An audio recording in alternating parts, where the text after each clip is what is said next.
So when we talk about the lottery philosophy, if you happen to be at an event that we're talking about and I bring up the lottery philosophy, this is where I'm coming from when I say that, we play the lottery not necessarily to win the money, but for the good thoughts that come along with that. And that we should, and there's nothing wrong with playing the lottery, but you want to make sure that you have a plan and a budget for that. And if you have a little and you do a good job with a little, then when you're blessed with a lot, you'll probably do a great job with that. And finally, that success before work is probably not going to happen. You're going to have to put in the work to make sure that things are going to happen for you. And so with moving on to the next point, I'm going to turn it over to John. He's going to talk a little bit about common solutions, so stay tuned.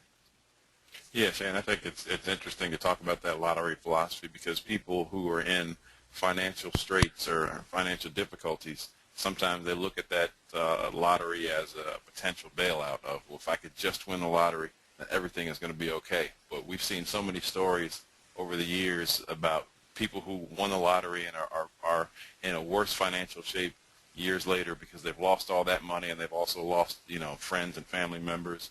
It's just it could be an ugly situation.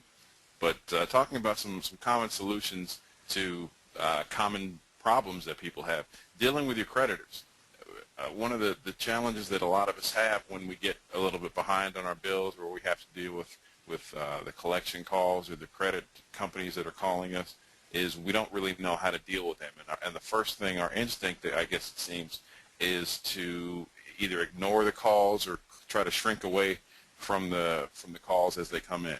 So when you do that, really all you're doing is making the situation worse because in these times, more so than really any other times, creditors are calling because they want to work with you because they're in a tough position themselves. So they're not trying to beat you up to take anything that you have. They want to try to work out a solution. So when you're talking with your creditors, there's so many options that you have today that you may not have had previously. You have the option of trying to work out trying to negotiate some kind of a workout plan